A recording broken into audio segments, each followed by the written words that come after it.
جیسی زندگی انسان کی اپنے گھر پر گزرتی ہے ویسی سفر پر نہیں گزر سکتی۔ یہ بات حقیقت ہے، سب جانتے ہیں، خاص طور سے وہ مسافر جو سفر کرتے ہی رہتے ہیں اور طویل سفر کرتے ہیں، وہ سب جانتے ہیں کہ سفر میں دشواریاں بھی پیش آتی ہیں، بڑی بڑی دشواریوں کا سامنا کرنا پڑ جاتا ہے سفر کی حالت میں۔ لیکن انسان یہ جانتا ہے، یہ مانتا ہے کہ یہ سفر عارضی سفر ہے، ایک دن میں اپنے گھر پر لوٹ آؤں گا، وہی آرام، وہی راحت، وہی لذت اور وہی اپنے گھر والوں کے ساتھ، اپنی گھر والیوں کے ساتھ رہنا پھر سے دوبارہ شروع ہو جائے گا۔ کوئی بات نہیں، سفر میں اگر دقتیں پیش آ رہی ہے، یہ چند دنوں کی یا چند منٹوں کی، چند گھنٹوں کی یہ تکلیف بھی گزر جائے گی، یہ مصیبت بھی گزر ہی جائے گی۔ اسی طرح اللہ رب العزت نے ہمارا یہ سفر بنایا ہے جو بظاہر ہمیں دکھتا نہیں ہے، لیکن یہ بات بھی حقیقت ہے کہ اہل بصیرت کو یہ سفر دکھائی دیتا ہے، بلکہ ہر سلیم الطبع انسان اس سفر کو دیکھ رہا ہے۔ اس کی زندگی کا ایک دن جو ختم ہوا ہے تو ایک دن اس کا قریب ہو گیا ہے موت کی طرف، آخرت کی طرف، اور یہ سفر چل رہا ہے، چلتے چلتے یہ دن ختم ہوتے جا رہے ہیں، ایک دن یہ سفر بھی ختم ہو جائے گا۔ اللہ رب العزت نے اس سفر کو کیسا بنایا ہے، ہم اللہ ہی سے پوچھتے ہیں۔ اللہ فرما رہے ہیں کہ اس سفر کا آغاز ہوتا ہے زندگی سے، اور اس عارضی سفر کا اختتام ہوتا ہے موت پر۔ اللہ یہ تو نے کیوں بنایا، یہ ایسا سفر تو نے کیوں بنایا، عارضی سفر؟ اللہ فرماتے ہیں لِيَبْلُوَكُمْ أَيُّكُمْ أَحْسَنُ عَمَلًا، امتحان کے لیے بنایا ہے۔ یہ جہان بطور امتحان ہے، اور وہ جہان بطور انعام ہے۔ اللہ نے اس جہان کو بطور امتحان کے بنایا ہے اور اس جہان کو بطور انعام کے بنایا ہے۔ ہم دیکھیں گے کہ کون اچھے اعمال کرے گا۔ یہاں پر اللہ رب العزت امیروں کا بھی امتحان لیتے ہیں کہ امیری میں شکر کرتا ہے کہ نہیں، غریب کا بھی امتحان لیتے ہیں کہ غریب اپنی غریبی پر صبر کرتا ہے کہ نہیں، بیمار کا بھی امتحان برقرار ہے، تندرست کا بھی امتحان لیا جا رہا ہے، بوڑھے کا بھی امتحان لیا جا رہا ہے، جوان کا بھی امتحان لیا جا رہا ہے، کالے کا، گورے کا، عورت کا، جوان کا، ہر ایک کا امتحان لیا جا رہا ہے۔ اور امتحان ان دو چیزوں کے اندر دائر ہے، اسی لیے علماء فرماتے ہیں آدھا ایمان صبر کے اندر ہے اور آدھا ایمان شکر کے اندر ہے۔ گویا کہ جس نے صبر اور شکر ان دو بنیادوں کو مضبوطی سے تھام لیا وہ پکا مومن ہے۔ تو اللہ امتحان ان دو چیزوں میں لینے والے ہیں، صبر میں اور شکر میں۔ آزمائش آئے گی، تکالیف آئے گی، بیماریاں آئیں گی، تندرستیاں آئیں گی، اور وہ لمحات بھی آئیں گے جو ہمارے مزاج کے خلاف ہوں گے۔ ہم دیکھیں گے میرا بندہ صبر بھی کرتا ہے کہ نہیں۔ ہم انعامات سے بھی نوازیں گے، تندرستی سے نوازیں گے، امیری سے نوازیں گے، ہم دیکھیں گے کہ ہمارا بندہ شکر بھی کرتا ہے کہ نہیں۔ صبر کے موقع پر صبر کر رہا ہے کامیاب، اور شکر کے موقع پر شکر کر رہا ہے تب بھی کامیاب۔ اسی لیے واقعہ لکھا ہے کہ میاں بیوی بڑے خوش مزاج زندگی بسر کر رہے تھے، لیکن حالت یہ تھی کہ بیوی بڑی خوبصورت اور شوہر کالے کلوٹے، لیکن زندگی بڑی خوشگوار گزر رہی تھی میاں بیوی کی۔ تو جنتی ہے، اپنی بیوی سے کہا تو جنتی ہے۔ بیوی نے کہا کیسے فیصلہ کر دیا میرے جنتی ہونے کا؟ تو شوہر نے کہا تجھ جیسی صابرہ میں کہاں سے لاؤں گا؟ مجھ جیسے کالے کلوٹوں کو تو نے قبول کر رکھا ہے، آج تک کوئی زبان پر دشواری کا یا ناگواری کا لفظ تیری زبان پر میں نے نہیں سنا ہے، تو تجھ جیسی صابرہ میں کہاں سے لاؤں گا؟ اور صبر کرنے والا حدیث میں آیا ہے جنتی ہے، اسی لیے میں نے تجھے جنتی کہا ہے۔ تو بیوی کہنے لگی آپ بھی تو جنتی ہو۔ اور جو بیوی کا ایک مزاج ہوتا ہے، بیوی کا ایک موڑ ہوتا ہے، بیوی اس موڑ میں آ گئی اور کہا کہ مجھ جیسی حور بھی تجھے کہاں سے ملے گی؟ میں دیکھتا ہوں، میں دیکھتی ہوں کہ تو شکر کرتا رہتا ہے، اور حدیث میں یہ بھی تو آیا ہے کہ شکر کرنے والا جنت میں جائے گا، تو بھی تو جنت میں جائے گا۔ آج تک تو نے کوئی ناگواری نہیں ظاہر کی، تو مجھے دیکھتا ہے تو مسکراتا ہی رہتا ہے اور یہ سوچتا رہتا ہے اتنی خوبصورت بیوی کہاں سے لاؤں گا؟ تو تمہارے کہنے کے مطابق جب میں صبر کی وجہ سے جنتی ہوئی، تو آپ بھی تو شکر کی وجہ سے جنتی ہوئے۔ تو دوستو بزرگو، آدھا ایمان صبر کے اندر، آدھا ایمان شکر کے اندر۔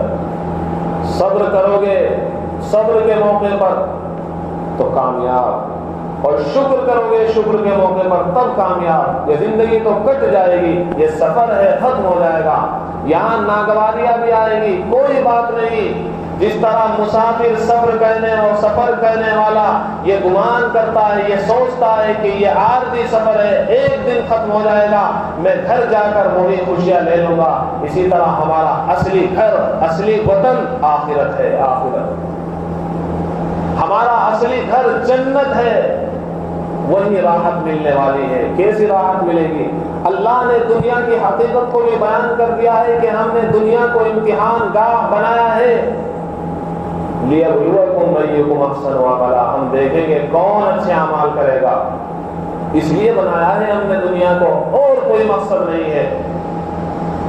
بنانے والا زیادہ جانتا ہے، یہ وہ آدمی زیادہ جانتا ہے جو چیز کو برتے، بنانے والا زیادہ جانتا ہے۔ تو دنیا کے بنانے والے خالق و مالک اللہ نے خود بتایا ہے کہ دنیا امتحان گاہ ہے، یہ آرام گاہ نہیں ہے، یہ راحت گاہ نہیں ہے، یہ خواہش گاہ نہیں ہے۔ اور اللہ نے جنت کے بارے میں بھی بتایا ہے وَلَكُمْ فِيهَا مَا تَشْتَهِي أَنفُسُكُمْ، جنت کیسی جگہ ہے؟ جو چاہو گے وہی ملنے والا ہے، جو دل میں آئے گا اللہ نے ہر چیز تیار کر کے رکھ رکھی ہے۔ دنیا میں جو چاہو وہ ہو نہیں سکتا، اور جنت میں جو چاہو وہی ہو جائے گا، یقینی طور پر ہو جائے گا۔ جنت کا بنانے والا زیادہ جانتا ہے، وہی تو کہہ رہا ہے کہ جو چیز چاہو گے وہی ملنے والی ہے۔ لیکن کب؟ جب دنیا میں رب چاہی زندگی گزارو گے، تب آخرت میں تم من چاہی زندگی گزارو گے۔ وہاں کوئی عبادت نہیں ہے، وہاں کوئی زکوٰۃ نہیں ہے، عبادت تو اللہ رب العزت نے دنیا میں رکھی ہے۔ کچھ کلمات ہوں گے شکر کے جو جنت میں انسان کہے گا، ورنہ کوئی عبادت نہیں ہے۔ یہ عارضی زندگی اللہ نے بنائی ہے، امتحان کے لیے بنائی ہے، بنانے والا خود کہہ رہا ہے ہمیں امتحان کی تیاری کرنی ہے۔ روزانہ کے پرچے ہمارے جمع کیے جا رہے ہیں، یہ کرامن کاتبین، 2 کاتب ہیں جو لکھ رہے ہیں، جن کا قلم رکتا نہیں ہے، ایک دوسرے سے پوچھ کر ہی لکھتے رہتے ہیں، ان کا قلم جاری ہے۔ اللہ نے ڈیوٹیاں لگا رکھی ہے، روزانہ کا پرچہ ہمارا جمع ہو رہا ہے۔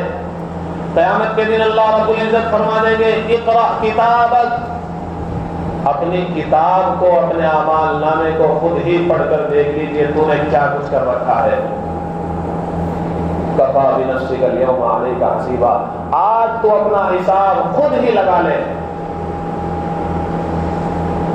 انسان کہے گا میرے اعمال نامے کو کیا ہو گیا، اس نے تو ایک بھی چیز چھوڑ کے نہیں رکھی ہے، تمام کی تمام چیزیں اس میں جمع ہے۔ ارے تجھے کیا پتا ہے، یہ اعمال نامہ یہ اعمال نامہ جو تیرے ہاتھ میں جمع کیا گیا ہے یہ اللہ رب العزت کی ڈیوٹی پر لکھا ہوا اعمال نامہ ہے. یہ زندگی ختم ہو جائے گی. ہم اس زندگی میں اپنے آپ کو منحمل کر کے رکھتے ہیں, اپنے اللہ کو بھول جاتے ہیں. حاجی امداد اللہ مہاجر مکی رحمۃ اللہ علیہ بیت اللہ کے سامنے بیٹھے ہوئے ہیں. ایک بوڑھے آدمی کو دیکھا, بڑا افسردہ, بڑا رنجیدہ, چہرے پر پریشانی کے اثرات ٹپک رہے ہیں. اور وہ بزرگ چلتا ہوا حاجی امداد اللہ کے پاس آتا ہے اور اپنا دکھڑا سناتا ہے کہ مکے میں رہتے ہوئے اللہ کے گھر سے محروم ہو گیا ہوں, دل تڑپتا ہے, کیا کروں. حاجی امداد اللہ مہاجر مکی رحمۃ اللہ علیہ فرماتے ہیں بیت اللہ میں نماز کیوں پڑھتے ہو؟ کہ جی اللہ کو راضی کرنے کے لیے. یہاں پر نوافل ادا کیے جاتے ہیں, لبیک کی صدائیں بلند کی جاتی ہے اللہ کو راضی کرنے کے لیے.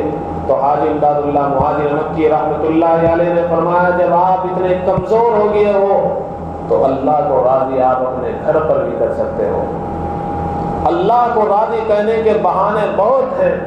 کوئی اللہ کو راضی کرنا تو چاہے, ارے بڑے بڑے نافرمانوں نے اللہ کو راضی کیا ہے. کوئی اللہ کو راضی کرنے کے بہانے تو ڈھونڈے. وہ اپنے بندے کو محبت کی چادر میں چھپانے کے لیے تیار ہے. ماں سے 70 گنا زیادہ محبت کرتا ہے میرا اللہ, آپ کا اللہ. کوئی محبت کر کے تو دیکھے کیسی محبت. اللہ نے خود جنت کے بارے میں فرما دیا ہے وَسَقَاهُمْ رَبُّهُمْ شَرَابًا طَهُورًا. ہمارے یہاں مہمان آتے ہیں تو مہمانوں کی مہمان نوازی کے طریقے جدا گانا ہوتے ہیں. زیادہ قریبی مہمان ہوتا ہے اس کی مہمان نوازی الگ, نیچے درجے کا مہمان ہوتا ہے اس کی مہمان نوازی الگ. بچوں کو کہہ دیا جاتا ہے پانی پلا دو, اور اوپر ہوتا ہے بچوں کو کہہ دیا جاتا ہے لسی پلا دو.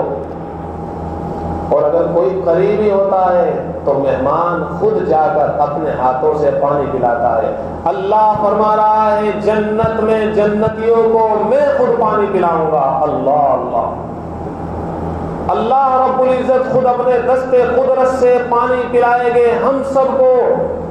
پینے کے لیے کوئی تیاری تو کرے, من چاہی زندگی تو چھوڑے, رب چاہی زندگی پر تو آئے. حضرت شاہ عبد القادر رائے پوری رحمۃ اللہ علیہ کے بارے میں لکھا ہے عصر سے لے کر مغرب تک چہل قدمی کیا کرتے تھے حضرت, اور بہت سارا وہ وقت ہے حضرت کا جو اسی آیت میں گزرتا تھا وَسَقَاهُمْ رَبُّهُمْ شَرَابًا طَهُورًا. مزے لے لے کر حضرت رائے پوری رحمۃ اللہ علیہ اس آیت کریمہ کو پڑھتے رہتے تھے. عصر سے مغرب تک اسی ایک آیت کو جھوم جھوم کر پڑھتے تھے. اللہ تو خود پلائے گا, اللہ خود پلائے گا پانی. اس لیے کہ محبوب کی سب سے بڑی تمنا یہی ہوتی ہے, محبت کرنے والے کی سب سے بڑی تمنا یہی ہوتی ہے محبوب ایک مرتبہ مجھے خود پانی پلائے. ہمارا محبوب صرف اور صرف اللہ ہے, ہمارا محبوب صرف اور صرف رسول اللہ ہے. ہم محبت تو کریں. یہ عارضی محبت آج کل کی جا رہی ہے, یہ ختم ہونے والی ہے, یہ سفر بھی ختم ہونے والا ہے. یہاں کی ہر چیز عارضی ہے, دائمی چیز اگر کوئی ہے وہ اللہ کی محبت ہے. تو سارے بیان کا خلاصہ یہی ہے, یہ امتحان گاہ ہے. اللہ نے کائنات کے بنانے والے نے خود کہا ہے میں نے دنیا کو سجایا اور بنایا اور بسایا اس لیے ہے تاکہ یہاں پر تمہارا امتحان لیا جا سکے. امتحان دو چیزوں میں لیا جائے گا, صبر میں, شکر میں. حالات موافق آ رہے ہیں شکر کرو, حالات مخالف آ رہے ہیں تو صبر کرو. جب تم صبر کرو گے صبر کے موقع پر, جب تم شکر کرو گے شکر کے موقع پر, تو اللہ رب العزت ان دو چیزوں کے نتیجے میں تمہیں کامیاب کر دے گا. اور کامیابی پھر کیسی ملے گی؟ اللہ فرما رہے ہیں جنت میں ہر چیز وہ ملے گی جو تم چاہو گے. اور کامیابی کیا ملے گی؟ اللہ رب العزت بذات خود تمہاری مہمان نوازی کریں گے. میزبان اللہ ہوگا, تم مہمان ہوگے. خود اللہ رب العزت اپنے دست قدرت سے تمہیں پانی پلائے گا. اور سب سے بڑا انعام کیا ہوگا؟ اللہ کا دیدار ہو جائے گا. دوستو مر بھی تو اللہ کی محبت پر, مر بھی تو اللہ کی محبت پر, مر بھی تو اللہ کی محبت پر. یہ عارضی محبتوں کو چھوڑ دو. اللہ مجھے بھی آپ کو